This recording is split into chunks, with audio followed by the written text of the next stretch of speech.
What's up, trade crew? Welcome back to another episode of HVAC R&D with Rhydon and Dennis. We are actually recording together. Rhydon came up on this nice Monday evening. We're going to try to record side by side here. So we got some beers to crack, and we've got a great set of topics to get into. So without further ado, let's get it going. Yeah, come on.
So I had this guy my dad was a buddy of growing up that was a sheriff, and he had, how do I explain this to everybody listening, because this is a podcast and we don't have video.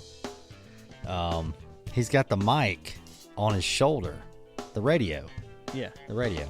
So he'd lean over and talk out of the corner of his mouth like this. Hey, we got a 729. And that's how he talked in person. Over the years, he would talk out of the side of his mouth when he was looking right at you. Oh, jeez. It finally just grew on him like that. So I thought of that, trying to look out of the side here, talk to you. I can get that, though. I can see that. Oh, yeah, 25, 30 years in. Yeah, absolutely. So, yeah, welcome back to the HVAC R&D podcast, everybody. Thanks for joining us this lovely Monday evening up here in the beautiful little small, quaint city of Valdez, North Carolina. And while we're loving this nice little rural community, how much are you loving this HVAC R&D trade crew community? Wherever you're streaming us, listening to us, whether it be Pandora, Spotify, iHeart, or Apple Music, depends. You know, we got all the Apple people over here like Dennis, even though he's more of a Spotify guy. But wherever you're listening to us, please like us, rate us, follow us, leave us a review. Hopefully it's a good one. Share us to your friends and your trade crew. Also, you know, if you guys are interested in working with us, if you're interested in being a sponsor or sponsoring just a one-off show, please contact us through our website, hvacrnd.com, which, you know, we have this beautiful website thanks to our other platinum sponsor, One Thing Marketing. Thank you so much again to them, as always, for putting all that stuff together for us. If you're following us on social media, you can see those ones are continuing to keep ticking up. Instagram had some good growth this past week. Dennis and I were on a little trip, so that was cool. We'll talk more about that in the coming weeks, but right now it's still a little bit of hush-hush, but we'll give you some teasers as we can. But please make sure to follow us on social media at hvac.rnd on Instagram and TikTok. You can also find us as the HVAC R&D Podcast on LinkedIn, Facebook, and Trade Hounds. As always, go check out hvacrnd.com, join the mailing list at the bottom of the page, and check out the Vendor Hub, where you can get some great information for Keystone Sales and Associates, One Thing Marketing, as well as some deals and steals from BetterHelp, Chirp, and Service Titan. For anything else, please check either the events list or the link tree in the bios of all of our social media. So, whew, man, I'm tired. God, you crushed that. I need a break now.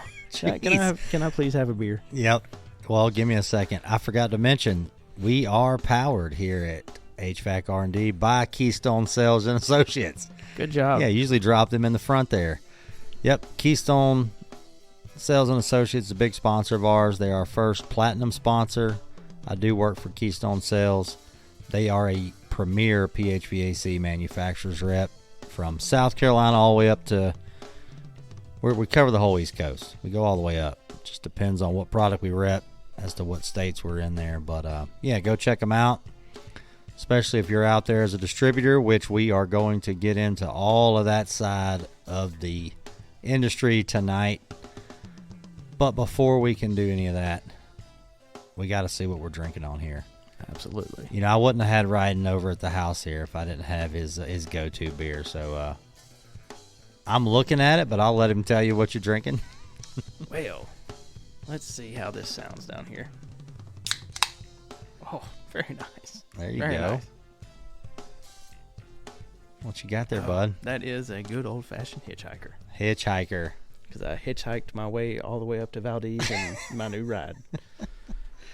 Ryan's got a new car. I feel like I talked to him. He had new car fever for about 14 hours, and then he had a new car. I was like, damn. All right, let's get it going. Yeah, we've been talking about it for a good bit. I was trying to hold off if I could through Christmas because I haven't bought myself a new car that truly was what I wanted to buy as a new car since my parents pissed me off and I pissed them off back in 2007. Man, I wish I'd have got a new car every time I pissed my parents off. Yeah. Well, yeah, Dennis, go ahead and crack that thing. We'll tell the story. All right. Since I got Rhydon in the house, of course, I got a Modelo as well. I do have a fridge full of Modelos all the time, so let's get it going. Hitchhiker. Oh, that's loud on there. I'll tone that down for you guys. I don't know why I have to. We got new mics. I don't have to get it so close, so. That's usually my problem. Right. Right, I know. So. Yeah, a little catch up. What have we been getting into? Well, here, I was going to tell you the pissed off parent story. Oh, yeah. All right. So, I had a Jeep right when I was going to college, and I think like my second week of school, I came home, and the front end of it collapsed going up the driveway. Like. Well, yeah, that driveway is done. She was done. Horrendous anyway. So, we went looking. We found a used 2003 Xterra. Got that. Had a blast in that thing for several years. And it was getting close to 100,000 miles. And I mean, I was working full time. I was paying for school, but I kind of, at the rate it was going, I was like, I don't really want to keep running this thing straight out of warranty, still being in school and everything else. So I went back to the same dealership I bought it from, was looking at a couple of different things. And then I went home and I talked to mom and dad, and I was telling them kind of where my head was at. And they said, it's really not a good time to be doing something like that. Just try to wait a little bit and see what happens. I said, okay, you guys are right. I'll see what happens. So I came home the next weekend, and my mom had a brand new Explorer. And I was like, oh, nice. It's such a bad time to be doing this. And I was young and full of piss and vinegar, and I was like, screw it. I'll just go get my car anyway. So I literally left the house and drove to Hendersonville, went and bought that other car and traded my and I rolled back home in that thing a couple days later, like, oh, I was like, what's good for y'all is good for me. Right. I was a straight asshole. Sorry, Mom and Dad. But I did. And your dad listens to the show. Yeah, he does. And that was true. I'll admit it. It was a... Ryan's getting a phone call tomorrow. Yeah, probably. But, no, it was just one of those things. You do stupid stuff like that when you're young. Oh, yeah. Yeah, we all got the stories of our cars growing up. The hand-me-downs. My kids are getting hand-me-downs until they want better, and then they can go get it. I'm going to keep them in a reliable car because that's my job, but as a parent. But, yeah, I look back at the cars my parents give me, and the reliable part, I don't know, it's questionable. I'm like, I'm stoked I got this car because I got freedom and I can go. And then I'm like, man, can I really drive to Florida in this? I don't think so.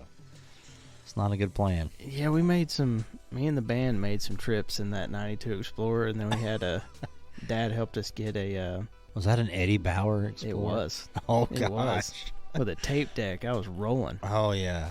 Tape deck, CD player, 45, 8-track. Yeah. But no, we had me and the band I was in, we had like a 93 Econoline conversion van. And then we unbolted the bed out of the back of it so that we could load all our instruments in the back. That didn't look creepy at all. Yeah, I know, right? I remember driving that thing up 26 going to Johnson City, and I did not think we were making it. No, the best band vehicle has still got to be the Astro van. Oh, the Astro van's great. Do they still make those? I don't think they do. No. I see them every once in a while on the road, though. So, yeah, we're kind of in a little band mindset, right? We're down here in the basement. Behind me, I got some drums, guitars everywhere. Yep. We get off this show here, we may start working on our new intro song. I know, we've got to get it figured out. It's already almost November, which is insane. I know. Usually it just kind of comes to me. Any new listeners to the show, the music you hear, we create all that. That's me and Corey on the drums and the bass. So the intro songs is all us. The system you hear in the background, that's a Goodman starting up and running. I had that at my last house, so it's still such a good soundbite. Can't put a Bosch on there. No, you can't hear it. You can't hear it. Yep, there's your little silent plug there. Literally. Quite literally. Yeah, literally. Silent plug. All right, so yeah, we're back to recording again. What have we been getting into? Do a little catch up. Let's see. So we did just have our trip to Chicago. Like we said, we can't talk about a lot of that, but it was a good trip. It was a really good trip. I think that's the most time you and I've gotten to spend together in a while. Well, yeah, I mean we work. I mean we kind of work together, but we don't, right? Rhydon's in distribution, outside sales, and I'm at a manufacturer's rep.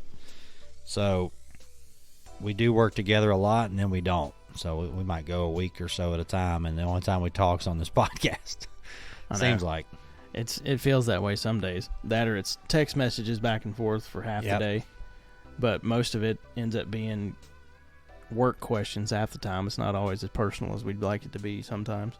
So I don't know if it's just that generation. So I'll text my dad at least every day. Yeah, if not a couple times a day.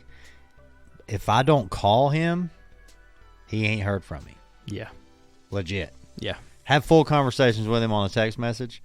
Wednesday comes around, I'll call him. Yeah, I hadn't heard from you. I didn't know if you was mad at me or something. I'm like, I just texted you yesterday. Yeah, no, not mad. He's like, oh, yeah, well, yeah, but I hadn't heard from you. I'm like, no, that's the same thing. Jeez. No, that's that generation, though. So, but yeah, so what do you got? You got some inventory coming up. It's that time for distribution. Yep, it is inventory week. Starting some pre-counts, going through kind of the early part of the week, but then we're all hands on deck Friday to get it done. So we're going to talk about that on this show. Like, we're on that side. We've been on that side. I come from the field, then went to distribution. Rhydon did the same thing. He just got a call from a contractor a while ago, and Rhydon's like, we're closed on Friday for inventory. And the contractor was like, what? What the heck? So I know we got a lot of contractors on the show, and we want to kind of let you know how some of that works, right? We have the ability to tell you that on this show. There's no secrets out there, but I feel like when I was in the field, nobody told me how all that worked. No, and they don't. Why are y'all closed? What do you mean inventory? Just go out there and count the capacitors and let's be done with it. Yeah, it's not that simple. I wish it were. I wish it were, but it is not that simple. So yeah, we'll get into that for sure. You picked up some new customers? Yep. Picking up a little bit more additional customer base, so got some positive growing pains. We're kind of at that, and we, that's another thing you can touch on. There's those points where you're on that tipping point of, when do you know you got to buy another truck? When do you know you've got to try to hire other people? Because as you take on business, you've also got to be able to have, the backing to buy and hire the people you need to support the business you're taking on. So a lot of that is, I think there's a lot more, I guess I would say there's a lot more short-term expenses on one side where there's a lot more long-term expenses on the other. And I think that's sometimes where you have a lot of button heads between the different sides and levels of, the manufacturers down chain, because certain sides have to deal with one type of rules. The other person has to figure out how to live in between, which is where you and I are, the manufacturers reps and the distributors, or the in-between ground between manufacturer to contractor. So yeah, we'll dig into some of that. But yeah, inventory's coming up, working on kind of developing plans going into 2024 as we continue to grow, especially as we're kind of growing into other markets. It's really, a lot of it is really figuring out the plans and the strategies for those new branches as they open up, because not every branch is going to open the same way or have the same kind of path to market. So sometimes you got to do things a little bit outside the box. Well, it's funny you say that. When you're talking, you're like, yeah, do we put funds here? Do we put funds there to grow this? People, when they're hearing you say that, it sounds like every single business. And it is. And it is. Right? I think when contractors walk into a showroom or a supply house, they just know, look, these people they're just printing money here. Can you just get me some stuff here? I'm a contractor. Y'all are a manufacturer. Y'all sell train here or carrier, and you're just giant. And it's not. It's not like that. Nope. I mean, when Rhydon went over to Insight Partners to start the wholesale side, they're starting a wholesale side. Yep. They're starting a new, but a lot of new stuff to happen. Yeah, the Insight side is giant, right? But the other side in different markets, it's not. So, it takes money to make money. I mean, it's just like you. Do we get another truck? Do we hire another service guy? I don't know. Do we need another install team? We hire 2 more guys. It's the fall. Maybe we won't have enough work. It's the same thing. Yep. So yeah, we're going to get into all that. As far as me, I've got some cool stuff coming up for Instagram. I've got training coming up Wednesday. Actually, it's on Thursday. I'm going to Virginia. I know, for some reason I thought it was last week. For some reason, I don't know why. Yeah, I've been all over the place. So there is a I don't know if you're up in the Virginia area and you I think it's a Gym Air training. Sorry, Rhydon. Hey, you know what? I know people there. I think it's a Gym Air training in Virginia. Some Bosch training, full install service training I'm going to be doing. I'm hearing there's 55 signed up. Solid. Might be the biggest class I've ever done. I'm pretty pumped about that, actually. Well, I have a mic. You think I'll have a mic? A little lapel mic? I don't know. I could borrow Tony's. Little PA system? Yeah. So it's a big training coming up. I was going to say, I completely forgot to bring him up here. Do we want to do it on a reel, or do you want to talk about it on here about putting the stickers on the package unit? Oh yeah, we'll make a reel. Okay. I got to make sure that's make sure that's a cool thing. Yeah. Okay. I got to make sure. I got to run that by the boss. Oh yeah. Yeah. So I've got some running systems that I drag into training. I got a package unit. I got a 20 SEER, and I want to stick some contractor stickers on this package unit. So whoever's been to training, they got a sticker. Let's slap it on there, right? I don't know. It seems like that package unit's begging for stickers. Yes, it is. It's a giant flat top begging for stickers. Yes, it is. So yeah, I got that coming up Thursday. Big class. It's only 4 hours from here, which it's not that bad. That's not terrible. I was thinking what does it take you? Like 40 all the way across to Raleigh and up, or do you go up? Okay. Yeah. I haven't looked, but yeah. So I'll be going and grabbing a hotel and doing some training on that. Starts at 8. And then, so. Oh, yeah. We didn't talk about your high school nickname that I learned today. My high school nickname. So me and Ryan went to lunch today and was talking, about some new products in Keystone's got. that Insight Mike could bring in to help him out. And this little pizza place we were at had a draft beer list. And the first beer on there was Blowing Rock Big Chocolate. And I said, nope, not having that.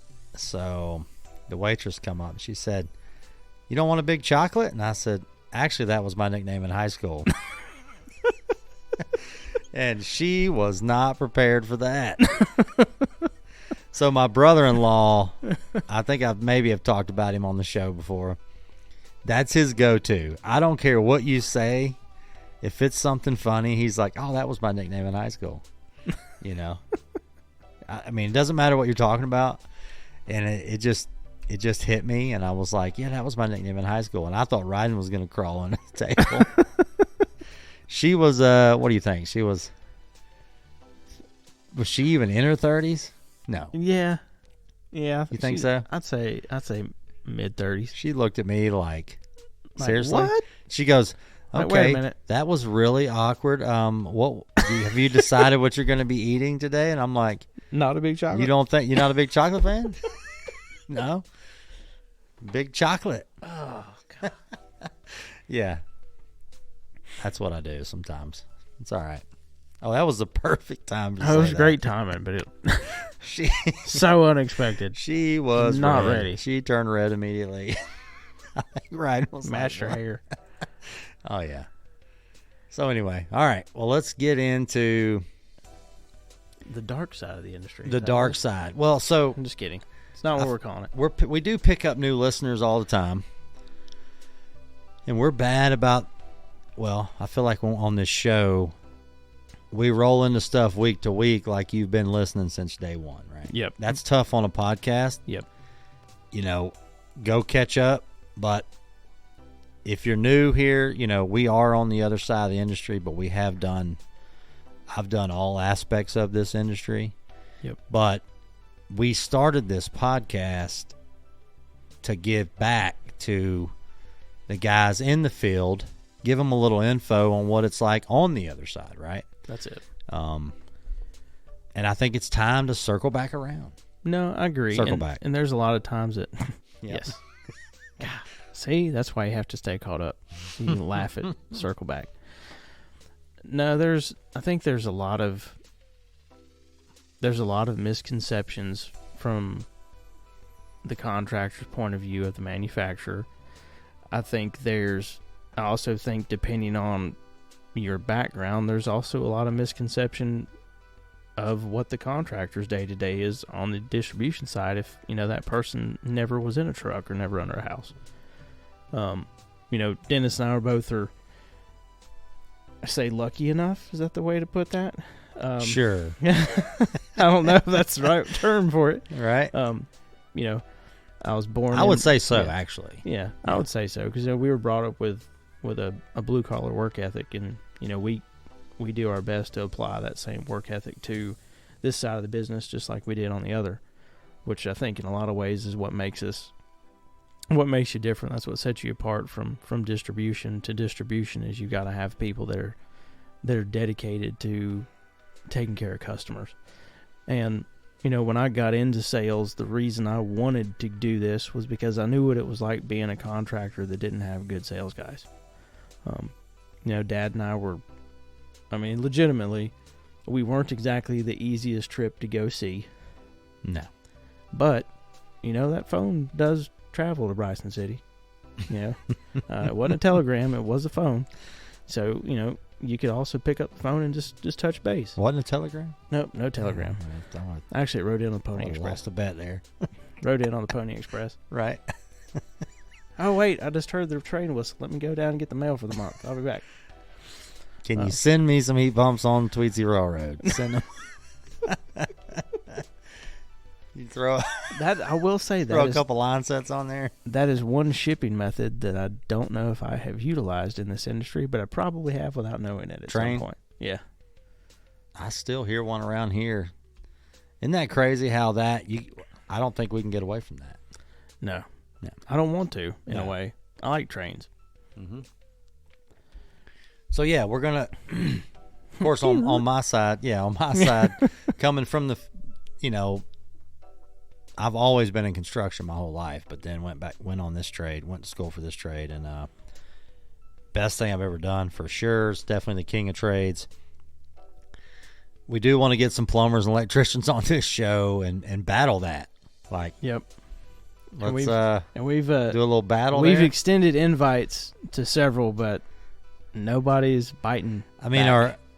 our name is HVAC R&D, so true. But it's because it's research and development, and we're researching our fellow trades in order to develop a better thesis as to why we're the king. There right? you go. Right. Yes. Right. So yeah, let's get into, I soon, got out of the field and went to work for a distributor where I delivered a little bit. I did start there as technical support for the brand that we sold, which was Rude, Gree, Fujitsu, whatever we brought in, I had to know. Yep. And I think that's a big misconception out there too, right? That's a very big misconception. We brought in a product. Hey, we're going to bring in this General Air, yada yada. Well, I'm going to get a call on that, and I got to know it from front to back. Yep. At least that's the way my brain works. And that's the way that when I envision if you were going to be a true technical support person for a distributor in a branch or in a certain area, you should have a working knowledge of everything in the book. And on the shelf. Yeah, everything on the shelf. Just the same way they would expect that from me as a sales guy. It's my job to know every product we got so that when I run into situations, I can provide customers with the best potential solution possible. And in the same thing, if someone calls Dennis, that's one of our customers at that time, because that was when he and I worked together, was when he was a tech rep in distribution. If one of my guys called him, they're expecting him to have the technical based knowledge, whereas I have the, Q&A nuts and bolts answers for that piece of product on one side. Dennis is the tech side of that. And that was, I think, what allowed Dennis and I to work really well together, is that he and I both knew that we had the same ideology on how that worked. I think that made things a lot more streamlined, because it's not always that way. Well, and not just because you're, my co-host here, but Rhydon as an outside sales guy, coming from, his dad's still in the field. Whatever Rhydon's selling as a sales guy, he needs to know as far as he can. If a guy says, hey, man, I don't have 24 volts on this thing, and he's calling Rhydon's going to be like, look, I can tell you a couple things, but you might want to reach out to this guy or this guy. But how wide is it? How much does it cost? What's the SEER rating is it get paired up with this and this and this? Yep. You got to know. Yep. And there's a lot to know there. A lot. There's so much more there to know than people even realize. If your sales guy is telling you where to go look it up, it's probably not a good sign. Well, now I think he should. Now, be careful how you say that, because true. There's times when, if someone calls me and they're like, "Hey, where do I look?" and I'm like, "I'm driving." Well, no, I'm not talking about that. No, I'm talking about they just don't know. Yeah, right. Or they just don't know. I'm like, look, you can go here. I can send you. I'll send you the link that gets you to. Bosch is a perfect one. This gets you to Bosch Home Comfort. Click here, get your products. Click here, get your IDS. Once you scroll to the bottom, you can get all your technical data and spec sheets all right there. Right. If it was ADP product, go to adpnow.com, yada yada yada yada, go down through all those things. So that's a good point. Yeah, I'll have contractors say, hey, what's the vertical rise on a 3/8 5/8 on a 2-ton at 40 feet total length? You think I memorized that? No. But I can tell you it's on page 14. You know what I do is I go to it real quick, because typically I'm in a better position, right, to look that up than he is. That's the way I look at it. That's my job. So I'm going to screenshot it and send it to him and circle it with my finger on the phone. You know how far that goes with a contractor. He's just like, it's massive. All right, I'm good. And then then what I'll do is I'll usually say, well, here's the actual link to the whole thing or the book. Give it a read. Yeah. Right. RTFM. I know that flies around this industry, but yeah, hey, here's the actual book. Oh, okay, cool. I didn't know I could find that there. I'm like, yeah, here you go. Here it is. Me telling a contractor that's in the field to familiarize himself with the website. I've been the contractor.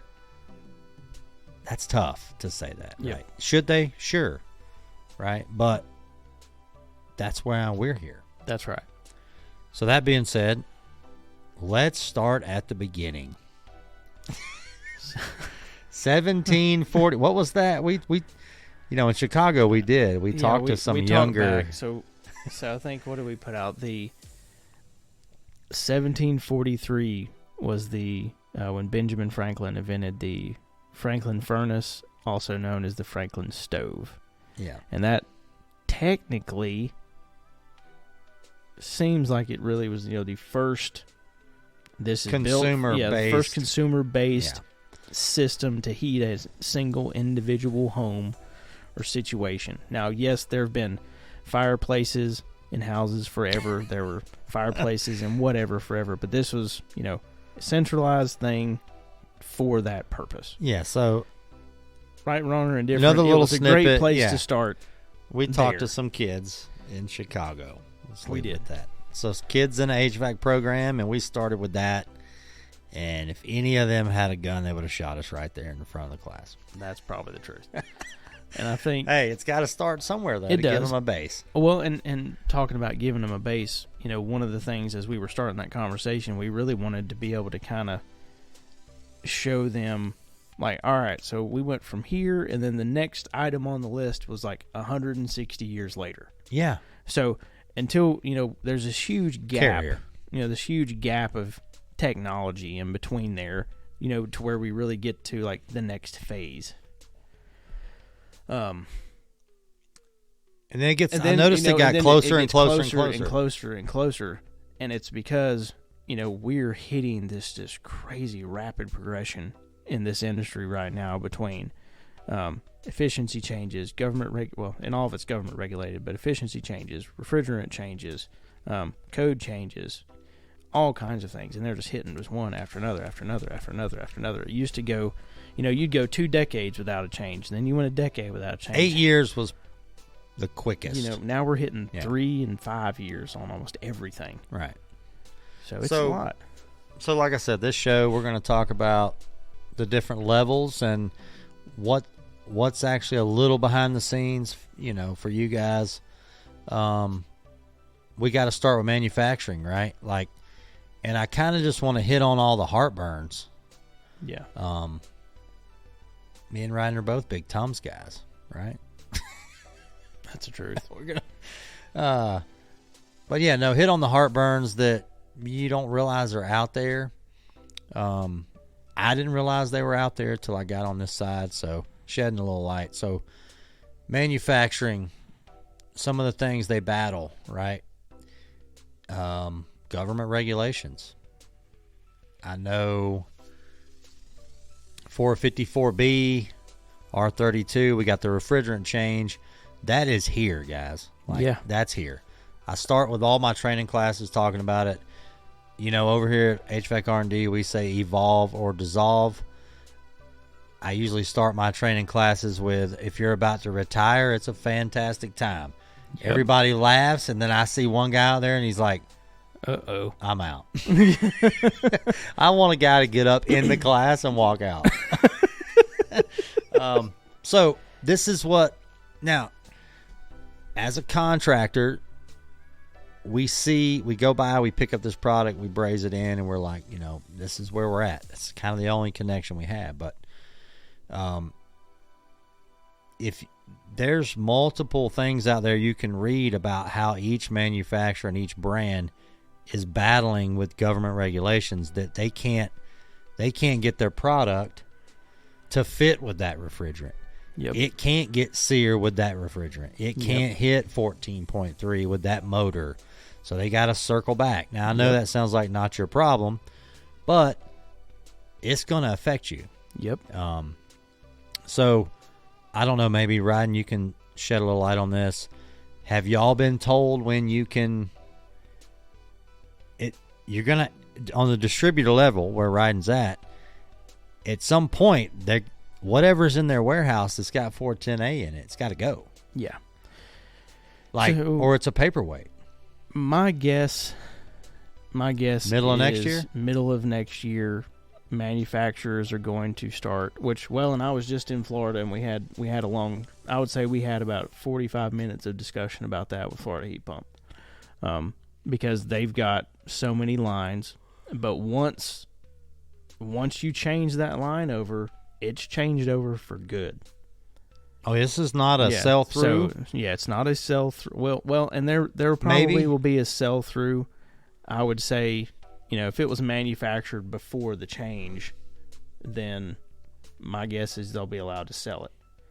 I've heard no sell-through. But there may be no sell-through. But because if they say sell-through, then people may triple order, double, triple order, or, the manufacturer might stack them up. But I will also say, if, the manufacturer's looking for time to do that, then guess what? The only way they can stay in business in order to change lines over and have the time to do that is they got to stack up some inventory so they have time to do it, or their lead times just go through the roof, and they already suck enough already. Well, we've been dealing with that for years. Lead time's a good one, right? Once again, whatever brand you're putting in as a contractor currently, that brand may not have built their equipment around the new refrigerant yet. Yep. Some brands rip the Band-Aid off. Bosch was ready. Rheem just recently ripped their Band-Aid off and redid their product getting ready. Yep. Some brands did not. They're going to wait. So it's going to be a cluster. That's going to be are they working on it at the factory right now? Sure. I'm sure they are. They got to be. They got to be. They have to be. Because even their high SEER, that's what people don't understand. Even a high SEER product is not ready for the new refrigerant, piping-wise. Nope. Tubing, reversing valves, EVs, TXV. Internal sensors. We talked about that sensors, before. They're not ready. So that product has to be redone. I don't care what SEER it is. Like, get SEER out of your head altogether. So going to market with that, it's going to be... Yeah, it's going to be... We're coming up. We're coming in hot. Yeah, it's going to be a very interesting path to market. So like I was saying with FHP, for example, once they change the line over, it's changed. So there's going to be certain products in their lineup that they may switch those things over in July, and it's just going to be the new refrigerant going forward. There's going to need to be some training on it. Yeah, there's going to need to be some training on it. And additionally, and I've said this on here, I've said this to contractors recently, and they're like, seriously, there's a refrigerant change? I'm still getting people that don't realize it's happening, and that is driving me nuts. And then the next thing is... Well, that's evolve or dissolve. You got to read up on what's happening in your industry. But also, the other thing that's coming is not only are you having all these changes on the manufacturing side that you're going to have to deal with that product, all these refrigerants are now what are called an A2L rated refrigerant. They are flammable. Mildly. Very, very, very, that's very, putting very, it mildly. Very mildly. But it is considered a flammable refrigerant. And because of that, all of the tools, vacuum pumps, recovery machines, all of it, all of these tools will now have to be brushless because they cannot have spark. Right. There can be no spark. So guess what? If you do not have an A2L rated vacuum pump, you do not have an A2L rated recovery machine, you're going to have to buy one. It's coming whether you like it or not. Yeah, I mean, government regulations are bearing down on whether it's Department of Energy, any of those, they're bearing down on these manufacturers. And I guess what I'm getting, in a nutshell here, give the manufacturers a break, right? There's a lot going at them. I know sometimes we say, well, that's not our problem. And that's what we're going to kind of get into. Because it becomes our problem. It is our problem, right? Yep. And that's what we're going to get into on the show as we progress into each level here. But so going to market, building a better product, that's something I want to touch. We can definitely touch base on the building a better product. Also, as these things are changing and as we went through the SEER 2 change, there's a lot of equipment now that's got different components in it than maybe that brand ever used before. Right. And we were running into that with customers before. You know, they're like, well, why is this brand, of compressor in here? Or why is this in here? Like, well, the brand of compressor they used to use, they still use it, but in order for it to work in this model and make the SEER rating the government demands, they don't have a compressor that will do it. Right. So they've had to go to another brand. I know there are multiple manufacturers right now that are stocking 2, 3, and 4 different brands of compressors in order for it to actually get their products to function properly. And to get them out. And to have them. Because almost every single line now is going to have an alternate of everything. Yeah, if everybody just said, you know what, we're just using a Copeland scroll, they couldn't keep up. Couldn't do it. So that's why there's different, we got Korean manufacturers of compressors coming out. We got LG. LG's been in Goodman for a while. You just randomly go to change a compressor one day and you look down there and you're like, oh, this is a LG. Like, I've seen a 5-ton AC ream have an LG in it 5 years ago, right? Yep. It happens. There comes a point where they had to make a pivot. Yeah, and you got to product. And you got to keep up with that the best you can as somebody in the field. So on the notes here, right? Making a better product. This is something that I harp on big time in training, and that's so it never fails. I pull into a training class, got 30 guys. I'm setting up. They all walk up there. They're looking at the system. Man, you guys need to change this. Man, why is this wire here? Okay, so that was me when I was in the field, right? I'm like, why do they keep putting this right here? Well, who did I tell when I was in the field? Nobody. I bitched at we were around the water cooler in the morning going, man, they really need to fix this. What are they doing? That manufacturer may not know that's happening. So, because they don't stick a product out in the field for 20 years and check it. Yep. And then, they'll put something in the lab, they'll do this and that, but that doesn't go through the same vigorous, that we have with a homeowner. Yeah, you can attempt, to simulate it all you want, and you can do all these different things, but you truly can't simulate 100% true real world, didn't change my filter, didn't do this for years, whatever. You can't. Yeah, so I tell guys, hey, it starts kind of at a distributor level, right? That's what we're getting into on this show is when when I was in the field in Atlanta and I was putting in the Rhyd product, there was a wire, and this happened with Lennox too. There'd be a wire strapped to a piece of copper, suction line, and it would take about 2 years, and it would rub, and then it would arc out, and then blow a hole in the suction line. Everybody's seen it on this show. You've heard it. You've seen it with other brands, and they go, man, they just got, why they keep doing this? Well, they don't think it's a problem. So then everybody bitches about it. So at a distributor level, as a tech support guy, I would see those come in. Yep.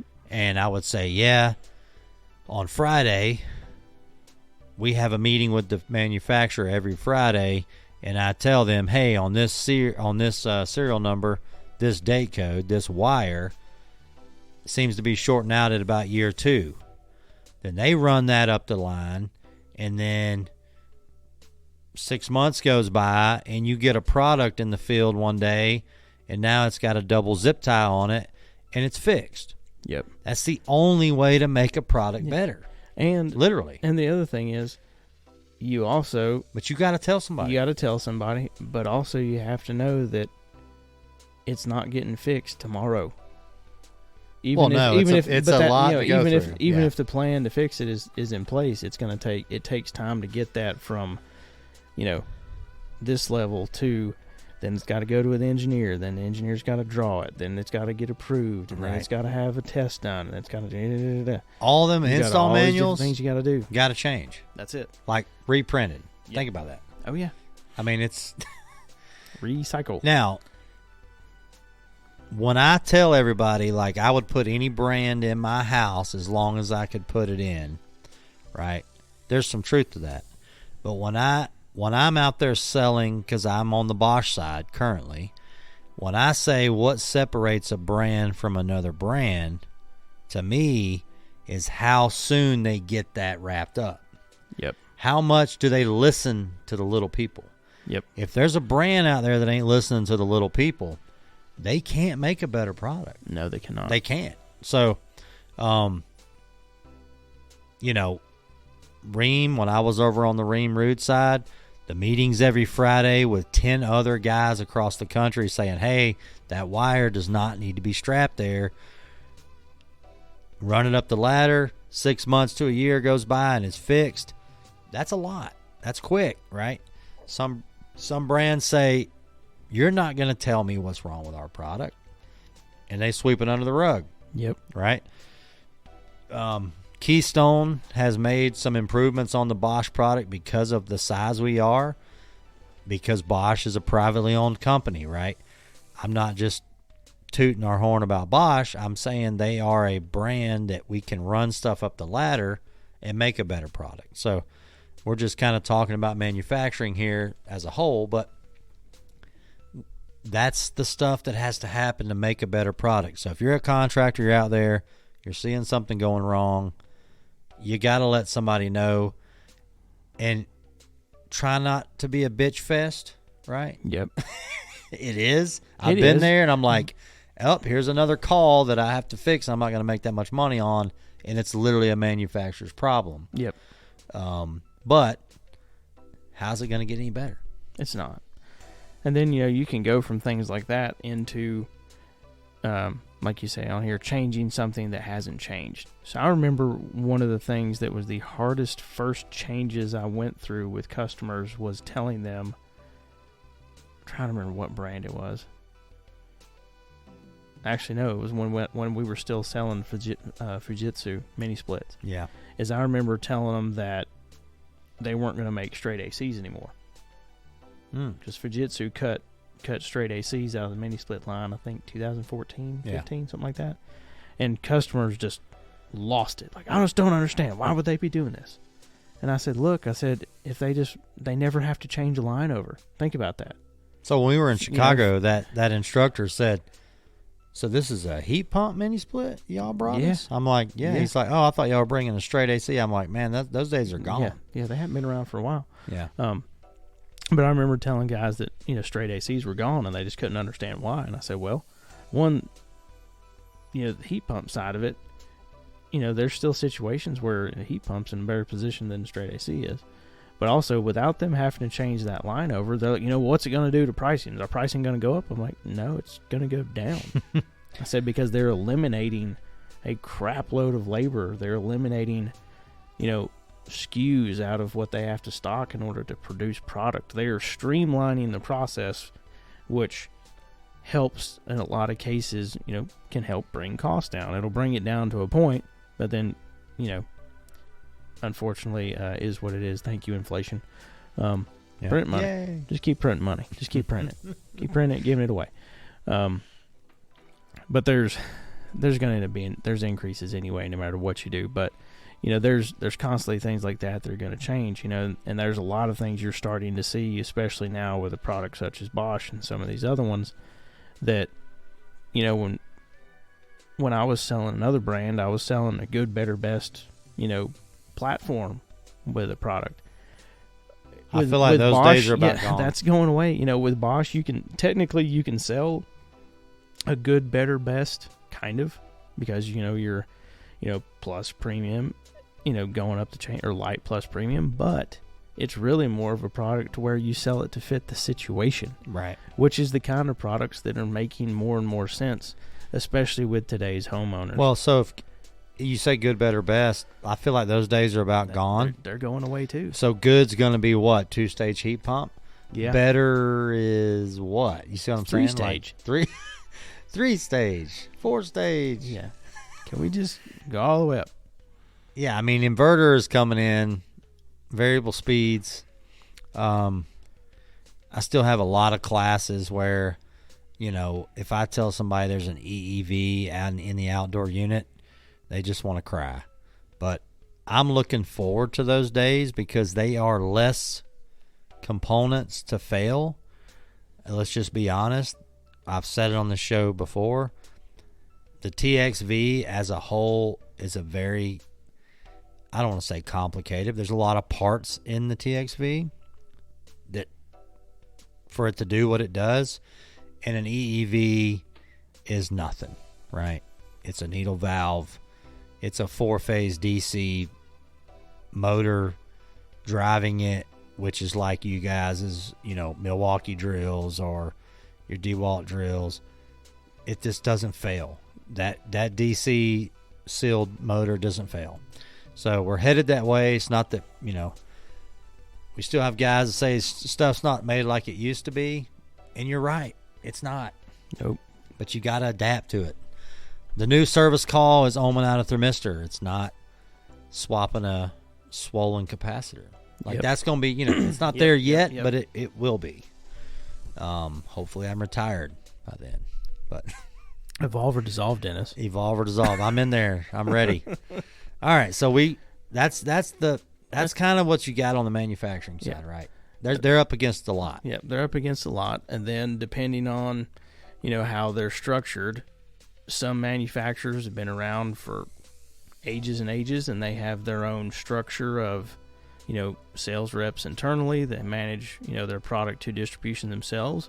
But then there are other products, and there are plenty of products that have been around just as long, by the way, that have always chosen to do this differently. Right. And their path to market is through a manufacturer's rep, which is what Dennis's company does. So someone like Bosch, who goes to Keystone, and they're saying, hey, we need someone to sell our product in the states you represent. Will you sell our product? And then Bob goes, I will, but you're going to pay me this. Yep. And that's how that negotiation starts. So, I guess the first question, Mr. Manufacturer's Rep, is if we're doing this from the contractor perspective, so me as Mr. Contractor, why do I need you in this chain of events as a manufacturer's rep? What is your role to the contractor? Because it's kind of a two-sided thing. Yeah, you've got one relationship with distribution, and then you have one with contractor. So I guess Right. let's start with contractor. So, yeah, good point. And you kind of laid it out there. Yep. Ryan's going over. Ryan has found my little mini fridge. We're rolling here. I feel like I need a pew up here. Getting it. All right, so manufacturer's rep. That's where I am at now with Keystone. And like he said, it's if a brand is not, I don't want to say established, but yeah, on the Bosch side, on the heating and air side, they're 7-8 years old, but on on the tankless and water side, they're ancient. So on the heating and air side, they needed somebody to get it out in the market, and a manufacturer's rep has people in place in that market. South Carolina, North Carolina for us, up to Pennsylvania. Oh, there he goes. And we have the contacts, right? We are already working with distributors with other products. We know people. We know contractors. They hire somebody like me. I've been with other brands. I have contractors, contacts. So for you guys, for the contractors, the way I assist there is I do the training. So Keystone brings on the Bosch product. Bosch says we got to get it out there. Well, you can't just start selling it. Somebody's going to want to know how to put it in, how to troubleshoot it. So I come in, go around, do the trainings, and you're literally getting training from Keystone, right? And we're representing the Bosch product. You're going to get a Bosch pad, a Bosch pin in my trainings, right? You're going to get some Bosch swag. Bosch is like, whatever we need to do to help y'all represent our product out there. And then on the distribution level, like where Rhydon is, Rhydon will come to me and say, hey, I've got some contractors that are interested in the Bosch. Can you come over here and let's have lunch and let's talk to them, right? Yep. How does it work? What's the benefits? How do we sell it to a homeowner? What are things we need to say? Like, what's the difference between this and a train, this and a rood, this and a carrier? Because currently, Bosch doesn't have those guys in place for that product, right? Correct. We rep Arzell zoning. You got Arzell as a manufacturer. They've got a great, tech support line. They got a few guys that work for them. But who's out there selling their product to the distributor who then sells it to the contractor? That's Keystone. Certain markets, nobody's heard of it. Certain markets, it's everywhere. So that's kind of how that comes in. Yep. And then we also, talk about, I would say, availability of different... I'll do it to you. There you go. There it is. Different career paths. And that's one thing, we talked about with the students last week is there's a lot of guys that they get in the field or they get in a truck and they're going, well, this is my only option. If you go out there and you Instagram? learn it. No. Instagram? Yeah. YouTube? Full-time gig. Instagram, YouTube. Yep. Oh. No, guys. Don't bank on that. Well, I'd be homeless. Yeah. Don't be banking on that. And unfortunately, sorry, derailment. No, it's true derailment. And, unfortunately, talking about the whole Instagram thing, unfortunately, there are a lot of people on Instagram that get tricked, I believe, into giving a lot away for a whole lot of nothing. Value your time, guys. Seriously. We all need to. Right. We all need to. But, you go out there and you learn how to be an installer, learn how to do service. That opens up additional areas, in your career. Yeah. Could it open things up at the manufacturer's level? Absolutely. Oh, yeah. Could it open things up at the manufacturing rep side? Absolutely. In most cases, it's probably going to open stuff up at distribution or manufacturer's reps first. But those are all different career paths because you know what? Just like you as a contractor, you've got to have, people in the office, got to have people in the warehouse, got to have people in trucks. Well, guess what? Manufacturers reps have to have all that too, because there's got to be a guy in inside sales that's helping create purchase orders and help manage the stuff that the outside guys are bringing in. They've got to have people that help coordinate events, such as things for trainers like Mr. Dennis over here. So there's all different levels of jobs there too. So trying to think what's the next thing you go through with manufacturers reps, I guess. Well, the best way to put it a lot of times is when you go to a Johnstone event or a Ferguson event or a Baker or Insight counter days, and all those tables in there have those tablecloths on them that say Keystone Sales, they say McAllister Group, they say Rhodes and Stafford, and you look on the table and there's Darty Sales, CPS, there's ADP, Coils, there's Bosch products, right? Like legit, that's a ton of jobs in there. Oh yeah, there's a boatload. Can't stress that enough. I do miss the field a little bit, but at the end of the day, right? Your body, physical. I do miss install. I don't miss service. No, I miss install. I do miss install a lot. Service, which is why I'm sometimes glad I didn't do a ton of it. Right. When we have installers on this show, I'm like, dang, I wish I could take some pictures and post them because we just didn't have that. But yep. Actually, it was there. I just didn't know it was there. But yeah, I do miss that. But the manufacturer's rep is big business, man. Big business. And it's the one thing to note, though, that when we're covering, I feel like we're just going to cover heartburns on all these things because it is what it is. It's so many misconceptions, man. It is. On the manufacturer's rep side, right? Let's just use Keystone. Just an example, right? We have a product. We'll go to AHR this year. Let's say we're walking around and you like the tool? What's the accent? Right? we go up to a booth and they got a great. This tool? You like this tool? Yeah, we're gonna use that tool. Let's do it. We're gonna sell it in the Carolinas. We sign a contract. We start slinging this tool, and let's just say 3-4 months goes by and ain't nobody buying this tool. Yep. Right? You lose that. You lose them. Yeah, it's gone. They say, you know what, guys? You stink. We're going to find somebody else to sell our product for us. And it's just like that. It could be 30 days. Yeah. And you don't sign a 10-year contract. No. It's like it could be 30 days. So you want to talk about hustling? Oh, yeah. Everybody's selling something. I don't care where you're at in this industry. You're selling something. Yep. Whether it's to a homeowner, right? Yeah, everybody's a salesperson. When I do classes, I'm like, who in here is in sales?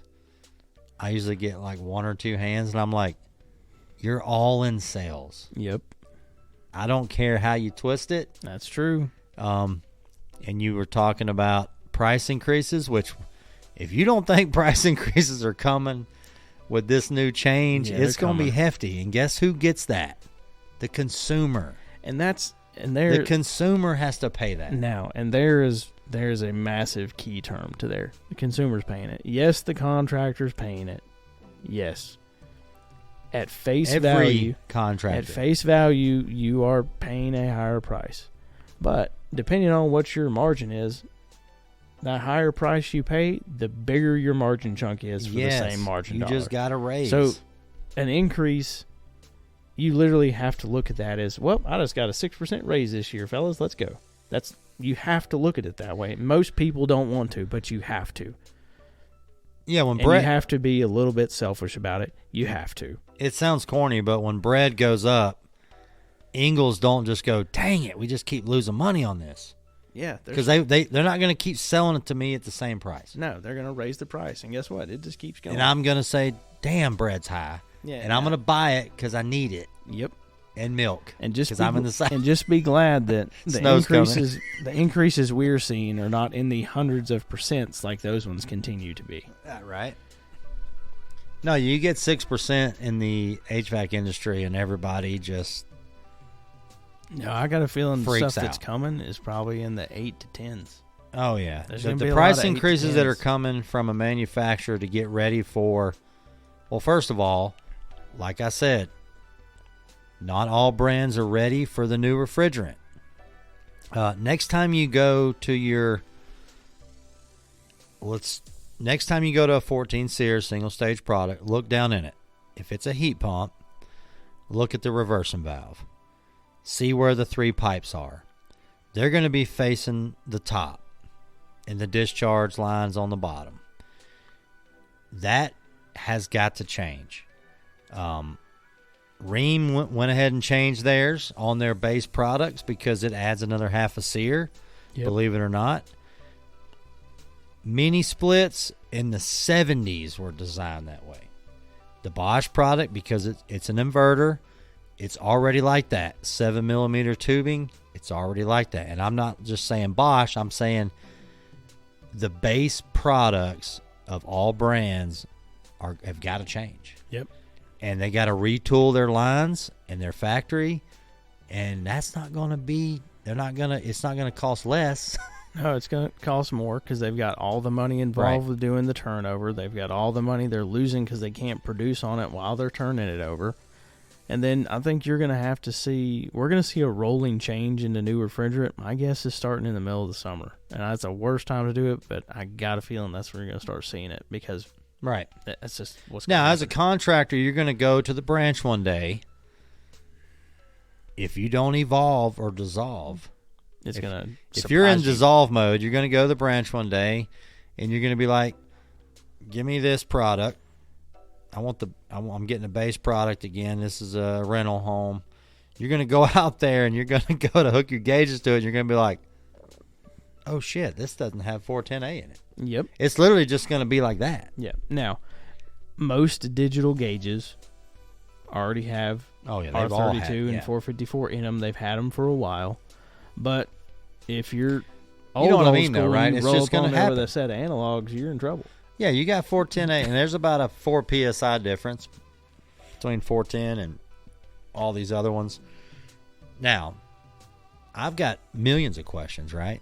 I mean, that's just what it is. Like, my brother's in, he's in the car manufacturing industry. Yep. And he said 1234 YF, which is what's in our cars, and Rhydon's new little sharp ride out there. He said it's like liquid gold on the automotive side. How's that work with a heat pump with 7 pounds in it? Yeah. Like, this is going to be a big change. Yeah, it's going to be different. He said it's expensive. I mean, but he's dealing with 6 and 8 ounces, right? Well, and that, saying that, talking about other things that are going to change with that,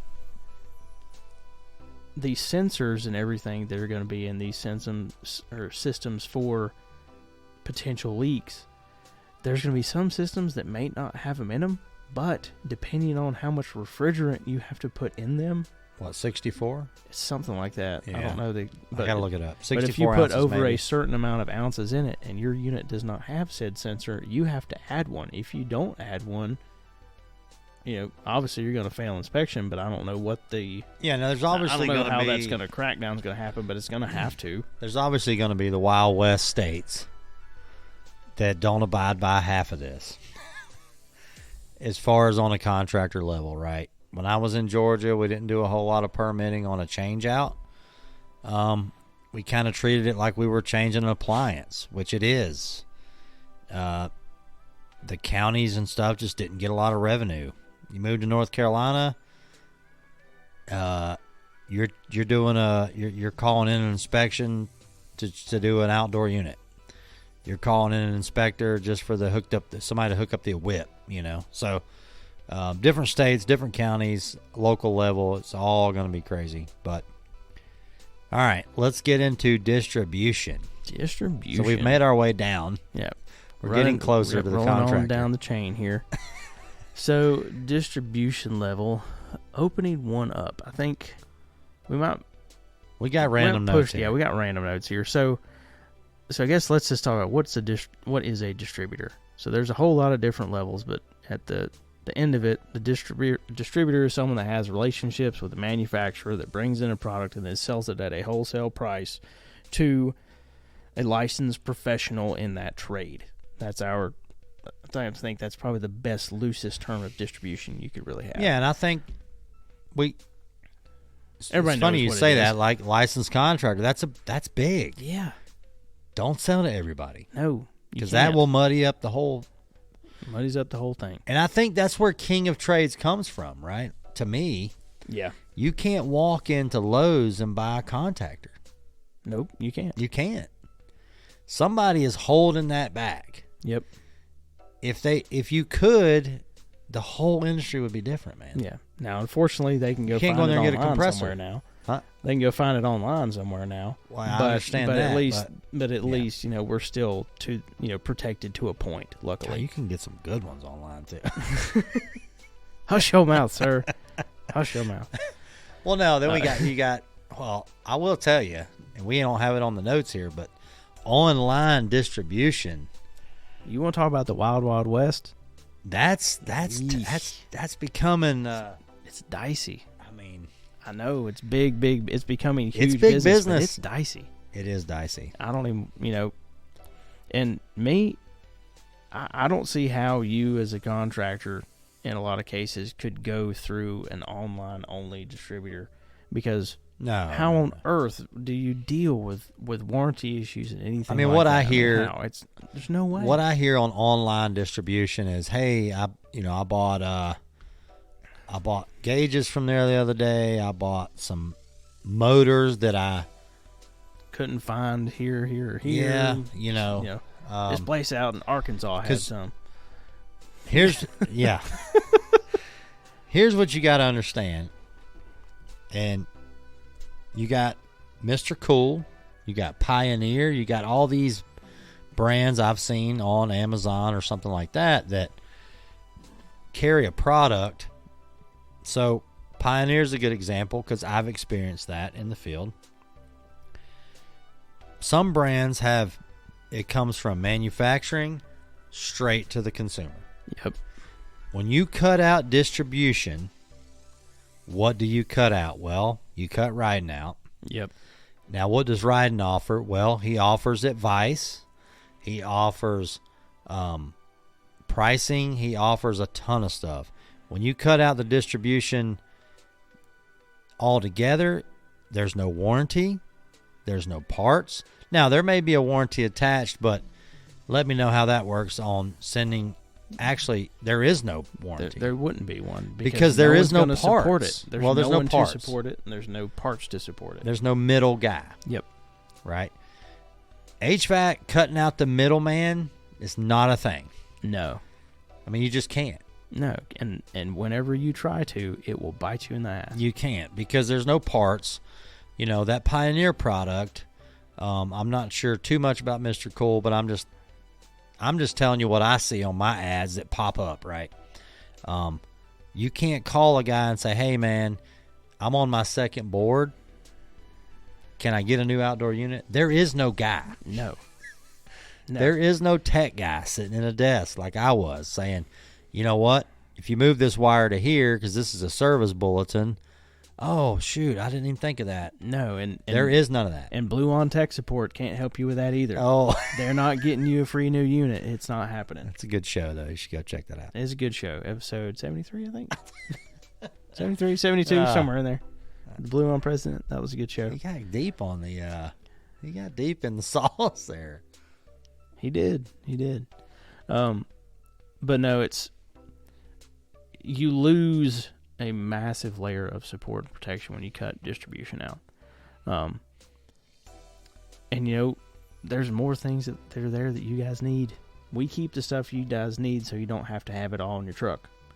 You know, someone's got to have the ability to stock that stuff, especially when you're starting it out. You know, you don't have, $100,000 to just throw of random inventory in the back of a warehouse somewhere that, you guys already have in place. If you're starting with one guy in a truck to start to build a business, you've got to have a partnership with somebody that has the best, has your best interest in mind when they're trying to support you. Unfortunately, not every sales rep's that way. Not every distributor's that way. You've got to find the one that is there for you. Well, because if you're a contractor, you're calling your sales guy for support. His pay is dependent on that. That's right. Livelihood. That's right. You do well, I do well. Yeah. That's truly, that's truly. I can't go out and kill it without a contractor. If I don't have a contractor that trusts me and I don't build a good, relationship with those guys, the dogs are going to be hungry. That's right. So on the counter guys, like this is a little bit floating around. I don't know certain parts of the country, but when we talk about these jobs, like if you want to get out of the field, you get out of the field, you go to distribution and be on the counter, and maybe you agree or disagree. I feel like we've lost that guy. I think in some ways we have. I haven't seen the counter guys don't come from the field now. No, there's some out there. There's a few, but not very many. Like what happened there? I don't know. The generation just changed. I'll be honest. I think a good counter guy is about as hard to find as a good service tech or installer these days. I mean, you want to build them, if you can, but I'm seeing distribution hire people that haven't been in the field at all. Yep. Scan this in, scan that. What do you need? Here's the computer. Look it up. Yep. Right. I'm waiting for the days of distribution to spin the computer around and say, "Is this what you need?" Well, I don't like that. I've seen that. I mean, I've seen that even now. That's the AutoZone, right? It is, and there's, but it's true. I mean, I don't want to say Napa. Napa's a little better. Know-how. But no, that's the truth. I've seen a lot of instances where people just like, I'm trying to make sure this is it. I've only been doing this for a year. Is this what you're talking about? Is this the piston you need? Yeah. And a lot of times it's like your turn. They may be asking a guy that he doesn't know himself. So how's that? They sent a guy over there. So I've been behind the counter, where I'm in my office taking tech calls, and it gets busy. I jump up on the counter. And then a large company sends a delivery guy over. Yep. Who's 19 in college. Yep. And I say, is this the TXV you need? And he's like, a what? I don't even know what you're talking about. Does it match this PO? He's got his printed purchase order. Is this part number on there? I'm like, yep, it's a 647-5. Yeah, that's it. Okay. Yeah, that's right. He's like, I don't know, out the door man. he goes. He's on Fingers TikTok. I'm trying to talk to him. Yeah. He's like, yep, that looks good, man. Throw it in the truck. Yep, that's it. No, we don't. We really don't see that. So yeah, we've got some young guys that are working in a warehouse that I'm hoping, we might be able to start training some of them to be counter guys. But the headache of that is, how do you? And I guess this is a problem for me to sort out. I think we're gonna have to build a training program, to truly actually train a counter guy, just like you guys have programs to train a tech, to onboard.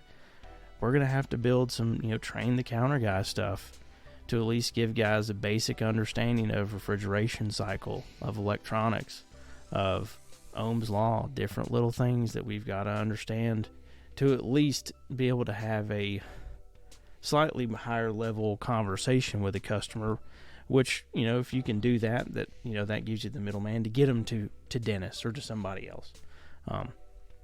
Because, unfortunately, there's times where I wish the sales guy got all the calls, but the branch gets a lot of the phone calls too, and there's got to be people there that have to figure out how to direct and steer things the same way just as I do. But it's getting harder and harder to find, that middle tier of employee, just like you guys are having it. Well, I was going to say, so, yeah, you've been drinking from a fire hose on this show. There's a lot coming at you, but just keep in mind that all this stuff has to happen for you to get your 2-ton heat pump and go put it in, right? Yep. A lot. And I didn't know it till I got on that side. Same with Rhydon. But one thing I want to say, right? Like, I was the local tech guy at a distributor that I took. I don't care how many calls you take in a day in a van. The most I've ever ran is 10. I used to take 20 plus calls a day as a distributor tech support guy. I just wasn't driving to the call.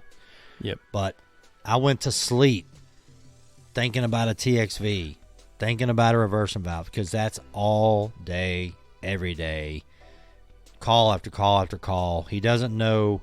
I didn't know your level. I didn't know if you could use your tools. I didn't know if you knew what static pressure was. That's what these guys are up against, right? And when I was in the field, I said, God, what an asshole that guy is. He's asking me all these questions. I mean, I don't know the answer to half of this. He has to. He has to build a picture. And he may be an asshole, right? But give all these guys at these levels that are out of the field, give them a break, right? There's a lot going on here.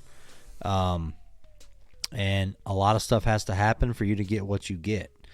And like I said, you can always reach out to me or Rhydon for anything on this side of the industry. And we all together have to make better products. Yep.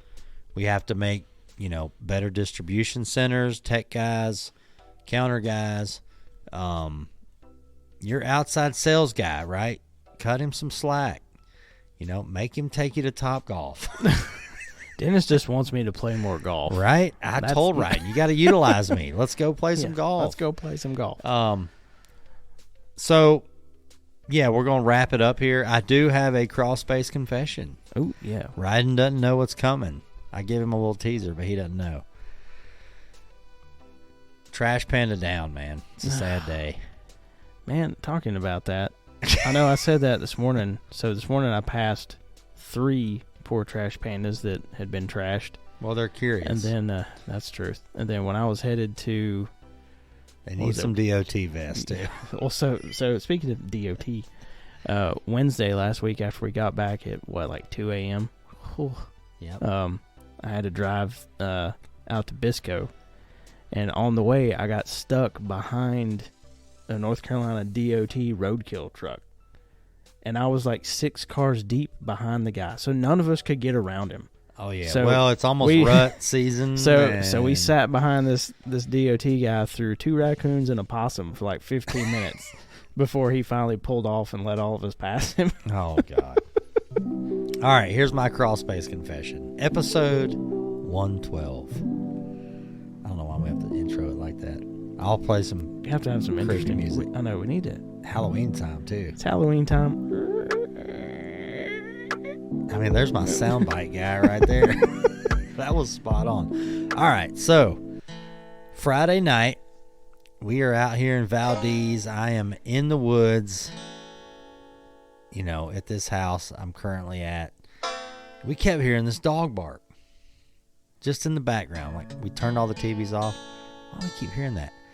And I knew that sound, right? This was a hunting dog. I could tell. I'm a hound dog. It was a hound dog. Then I heard two, and they were just relentless. And this was right in the backyard. And I'm like, Tracy's like, what is that? And it's just like, over and over and over. And it's two of them just going to town. So I go out on the back porch, and they're like, so there's a creek down at the bottom of the woods from my back porch.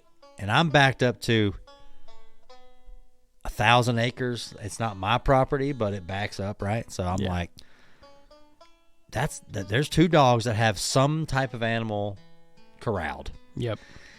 There's nothing. I don't see a thing. I just hear them. Kylie's out there like, what is going on? I'm like, should we go check it out? She's like, heck no. She's like, yeah, let me get my BB gun. She's like, I'll it's be right probably back. a bear. Well, ain't no bear. So then I see the flashlights coming from three different directions. It looks like a manhunt. Oh God. I see flashlights. Okay, so I'm like, all right, so these guys are hunting. They're within 50 yards of my back deck. Okay, Yeah. so I'm like, all right, easy. Yeah. So this one light just gets closer. He comes on up into the backyard, and he's standing below my back porch. Well, by then I done told Kylie to go get my pistol. She knows where my pistol is. I said, this guy's coming on up. I don't know what this is. I don't know if this is a manhunt. Yep. I have no idea. So Kylie brings the old 9mm out on the back porch, and I got all the lights off on purpose, right? So this guy comes up. He's got a pistol pointed at him. He don't know it. Yeah. He doesn't shine the light at me, but he comes up and he says, hey, man, how's it going? We're just doing a little coon hunting out here. And I'm like, God. Seriously? He's like, yeah, I know, so-and-so lives right here. And I'm like, no, I don't know him. No, I don't know. He's like, yeah, we got one over here. We're just going to knock him out, and we'll be out of your way, man. I appreciate it. And I'm like, appreciate it? Yeah, thanks. And meantime, I'm just, the dude's got a pistol pointed at him. Like, I don't know what this guy's doing. Yeah, no joke. And Kylie just froze. Because when this guy came up out of the woods up to my deck, I'm like, what's about to happen? We just moved from Fort Mill, like Charlotte. I'm like, dude. Yeah. So he goes back down the woods, and I got video of just. Oh. No, they shoot like 12 times at this guy. God. Somebody couldn't hit. The dogs are going, the Poor guns are trash going panda. off, and Tracy's like, what are they doing? I'm like, they're coon hunting. They are literally, it's the season, I guess. It's the season. It's the season, and then it was funny, though, when they would shoot, the dogs would stop. Like, did you get him? And then they would start barking again. You didn't get him. Oh, my gosh. You suck. There's my crawl space. Yeah, let that happen in your backyard. So welcome to Burke County. So fantasy football, don't want to talk about it. I was going to see. We came in guns a-blazing. Are you going to bring yours up I was here? going to see. I'm a solid. I'm on a. I'm getting ready to get my butt handed to me again. I was on a solid winning streak of 1 out of the last all right. 6. What's your record? 2-5. It's about to be 2-6. Are you 2-5? Oh yeah, Me too. I'm getting. You know why? Because we're good manufacturers, reps, and distribution guys. That's why we suck at fantasy football. You know who crushed it on my team? Everybody on the bench this past week. No, honestly, I can't keep up, man. I can't. God, I did not realize that the Chiefs crapped the bed this weekend. I haven't looked at Rydon's scores. I haven't looked at any scores. The 1 week I don't. Rydon's got Swifty's boyfriend and Mahomes. No, I do not have Swifty's boyfriend. You don't? I don't. You did. I do not have Travis Swift. I thought you had. Oh, you just got Mahomes. No, I got Mahomes, who put up a good old 5.6 while Jalen Hurts on my bench put up 27. Because I thought that Kansas City was gonna handle the Denver Broncos, but apparently not. Oh, my bench. I got a 34, a 17, an 18, all that on my bench. I got an 18, a 12. I'm done. I'm letting it ride out. I'm just going to make sure I don't have anybody that's not playing. Well, and see, I made the mistake of trusting someone not starting because they were questionable. So I put him on I rotated him out, and then naturally he plays and puts up 12 points, and the guy that was in his place put up 1. So, old Tom De La Sala, the brother of the president of Keystone, was 0-7 till he played me, and he just beat me. Jeez. Tom just beat me by like 2 points. All right, you want to take us out? We got, AHR is coming in hot. Yeah, AHR is coming in hot. We're, just under 3 months away now. 3 months is short for AHR talk. Yeah, it's very short for AHR talk. So go check out ahrexpo.com, get yourself registered, then get the app downloaded to your phone, start planning your show. If you've got a certain vendor you want to see, such as Bosch or someone like that, you can go search them on the showroom floor. You can tag them and add them to your show list. That way you'll know where they are. Also, please make sure to check out HVAC R&D in the podcast pavilion. We're in Pavilion 2, Monday and Tuesday from 1 to 3, so come check us out. We are working on finalizing those guests right now. We also have a couple more guests to get on the show. I know we've said that a few times. We've been keeping the roads and the air hot here lately. But as we kind of get into these holidays, I think some of that travel is going to slow down a little bit, so we should be able to knock out a few more guests before we get into the new year. And as always, please make sure to follow us on social media, again, on Instagram and TikTok as hvac.rnd, and then on LinkedIn, Trade Hounds, and Facebook as the HVAC R&D Podcast. Go check out hvacrnd.com. And if you need anything else, please always reach out to us. We will do our best to answer any questions or help out in any way we can. So just reach out, talk to us. If you want to work with us, reach out to us through the webpage.